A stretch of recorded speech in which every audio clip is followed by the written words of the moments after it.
খরচা নেই অথচ স্টাইল আছে 16 আনা, পাকা পাকা কথাও বলতে পারে বেশ, আবার শ্বশুর বাড়িতে দেখো কিছুই নেই। এরকম খারাপ খারাপ কমেন্ট তোমরা অনেকেই করেছো। আচ্ছা, কারোর সম্পর্কে না জেনে শুনে এত বাজে বাজে মন্তব্য করা কি আমাদের ঠিক? তোমাদের ওই সমস্ত খারাপ খারাপ কমেন্ট দেখলে না মনটা ভীষণভাবে ভেঙে পড়ে। তো কারোর সম্পর্কে জেনে শুনে তারপরেই কিন্তু মানুষকে খারাপ কথা বলতে হয়। নমস্কার বন্ধুরা, কেমন আছো সবাই? আশা করি সকলেই ভালো আছো। আমার চ্যানেলে সকলকেই স্বাগত জানিয়ে আরও একটা নতুন ভিডিও শুরু করছি।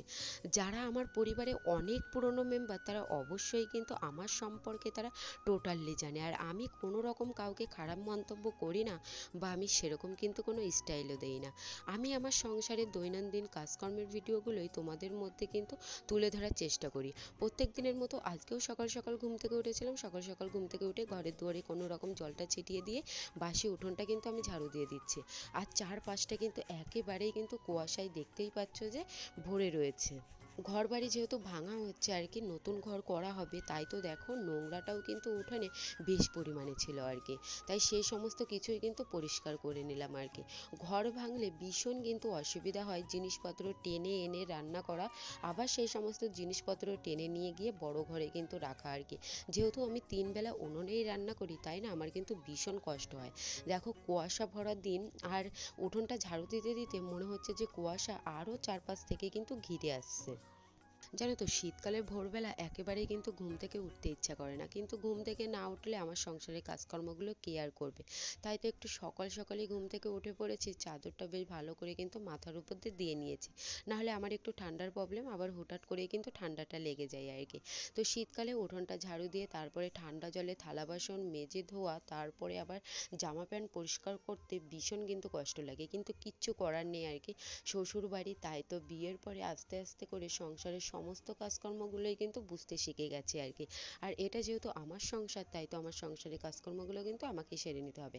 তো এখানে হচ্ছে আমার কিন্তু উঠোনটা ঝাড়ু দেওয়া কমপ্লিট হয়ে গেছে, আর দেখো চারপাশটা একেবারেই কিন্তু কুয়াশায় ভর্তি হয়ে গেছে আর কি। আর এই সাইডের যে গাছটা ছিল সেই গাছটাও কিন্তু কাটা হবে আজকে। তাই তো আমি এই পাশটাও কিন্তু বেশ ভালো করে কিন্তু পরিষ্কার করে নিচ্ছি, আর গাছের যে ডালপালাগুলো ছিল সেই সমস্ত কিছু কিন্তু কেটে দিয়েছে। আর এই গাছটা একেবারে কিন্তু দড়ি দিয়ে টেনে তারপরে উপড়ে কিন্তু ফেলা হবে, যাতে জায়গাটায় ভিতের কাজটাও কমপ্লিট করা হয়। আর আমাদের যে ঘরটা করা হবে নতুন ঘর, সেই ঘরটা কিন্তু এই সাইডেই করা হবে। পুরো উঠোনটা ঝাড়ু দিতে দিতে একেবারেই দেখো কুয়াশা, মনে হচ্ছে যে একেবারে অন্ধকার করে এসছে। আমি না ঠিক মতো দেখতেও পারছিলাম না, আর ভীষণ কিন্তু ঠান্ডা করছিল আর কি চোখে। তো তাড়াতাড়ি করে কিন্তু আমি এই পাশটা ঝাড়ু দিয়ে নিচ্ছিলাম আর কি। তো তাড়াতাড়ি করে ঝাড়ু দিয়ে নিয়ে সোজা চলে যাব ঘরে। ঘরে গিয়ে ঘরের যে কাজকর্ম রয়েছে বিশেষত, আগে সেই কাজকর্মগুলো আমাকে সেরে নিতে হবে আর কি। তো এই পাশটা কিন্তু ভীষণ নোংরা হয়েছিল, আর এখানে একটা মানে খড়ের পালা ছিল, সেই পালাটাও যেহেতু সরানো হয়েছে, তাই খড়গুলো যেহেতু ছিল ছোট ছোট ইঁদুরে কাটা, তো সেই সমস্ত কিছুই কিন্তু আমি এক সাইড করে কিন্তু রেখে দিচ্ছি আর কি। তো তোমরা শুধু কুয়াশাটা দেখো, চারপাশটা একেবারেই কিন্তু মনে হচ্ছে অন্ধকার হয়ে আসছে। আর এই অন্ধকারের মধ্যে বাইরের কাজকর্মগুলো কিন্তু আমি সেরকম একটা চোখে দেখতেই পারবো না। তো যাই হোক, পুরো উঠোনটা ঝাড়ু দিতে আমার মোটামুটি অনেকটা সময় লেগেছিল। আজকে যেহেতু ঠাকুর ঘরটাও ভাঙা হবে আর কি, এই ঘরটার চার সাইডটাই কিন্তু ভাঙা হবে, শুধু এই মাঝখানের যে ঘরটায়, যে ঘরটাতে আমরা থাকি, তো সেই ঘরটাই কিন্তু রাখা হবে। তাই তো আমি ঠাকুর ঘরগুলো সোজা কিন্তু নিয়ে চলে আসলাম আমাদের রুমে। তো এখানে হচ্ছে আমি কিন্তু বেশ ভালো করে কিন্তু আমি সেটিং করে দিচ্ছি, আরও একবার বেশ ভালো করে কিন্তু আমি পরিষ্কার করে নিচ্ছি, যেহেতু উপরের টালিগুলো খুলে ফেলা হয়েছে, তাই না, ধুলোটাও পড়েছিল। তাই ঠাকুর ঘরগুলো বেশ ভালো করে আমি পরিষ্কার করে নিলাম। আর এখানে হচ্ছে গাছটাও কিন্তু কাটা আমাদের কমপ্লিট হয়ে গেছে। আর এই যে গাছটা দেখতে পাচ্ছ, এই গাছটা দিয়েই কিন্তু আমার একটা শখের জিনিস তৈরি হবে। শখের জিনিসের কথা নয়, তোমাদের পরবর্তীতে শেয়ার করব। আর এখানে হচ্ছে আজকে আমাদের বাড়িতে মিস্ত্রি ছিল আর কি একটা, তো তাদের জন্যই হচ্ছে আমি খাবারটা কিন্তু বানিয়ে নিচ্ছিলাম উনুনে। আর চারপাশটাই কিন্তু একেবারে ফাঁকা। তো উনুনের মানে যেখানে আমি রান্না করছি এর উপরে যে চালাটা, সেই চালাটা 2-1 দিনের মধ্যেই কিন্তু তোলা হবে। এই চালাটা তুলে দিলে তখন কিন্তু আমার রান্না করতে অসুবিধা হবে না, কারণ রান্নাঘরের সমস্ত জিনিসপত্র এখানেই কিন্তু রাখা হবে। ওই যে তোমাদেরকে ভিডিওর মাঝখানেই বললাম যে রান্না করতে আমার ভীষণ অসুবিধা হয়, কারণ বড় ঘরে সমস্ত কিছু নিয়ে যাওয়া হয়েছে, তো সেখান থেকে টেনে এনে এনে কিন্তু রান্না করতে হয়। তো সকালে আজকে খাবারে বানিয়েছিলাম হচ্ছে রুটি, তার পাশাপাশি বিনস আর আলুর কিন্তু তরকারি। তো এখানে বাড়িতে আজকে একটাই মিস্ত্রি ছিল, তো তাদের জন্য খাবার বানিয়েছিলাম, তার পাশাপাশি আমার শ্বশুর মশাইকেও দিয়ে নিয়েছি, আর তোমাদের দাদাভাইকেও কিন্তু টিফিনটা দিয়ে দিয়েছি। আজকে আমাকে সকালের জলখাবার কিন্তু দুইবার করে বানাতে হয়েছে। প্রথমে যে লোকটা আমার বাবার সঙ্গে কাজ করছিল, মানে শ্বশুর মশাইয়ের সঙ্গে হেল্পারের, তো তার জন্য সকালের খাবারটা বানিয়েছিলাম। প্রথমে আমার শ্বশুর মশাই বলেছিল যে একজন মতো খাবে আর আমরা খাবো, সেই মতোই রুটি তৈরি করো। তো সেই মতোই কিন্তু আমি এখানে গোনা রুটি তৈরি করেছিলাম। তার পাশাপাশি যারা গাছ কেটেছে তো তারাও নাকি খাবে তিনজন, তো তিনজনের জন্য পরবর্তীতে আমাকে কিন্তু আবার 12টা রুটি আর ওলকপি, তার পাশাপাশি আলুর কিন্তু শুকনো করে ডালনা আমি রান্না করে দিয়েছিলাম। প্রথমে তো আমি একটু অসুবিধায় পড়ে গিয়েছিলাম আর কি, বাবাকে বলেছিলাম যে তুমি একবারে বলতে পারো না।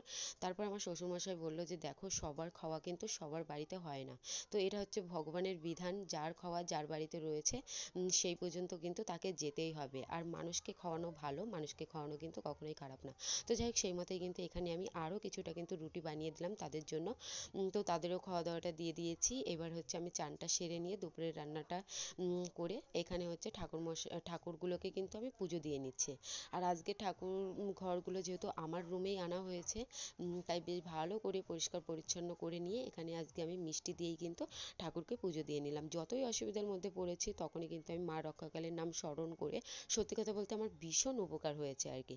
তাই তো আমি বিপদে বা আমার সুখের মুহূর্তগুলোতে সবসময় কিন্তু আমি মা রক্ষাকালীর নামই কিন্তু স্মরণ করি।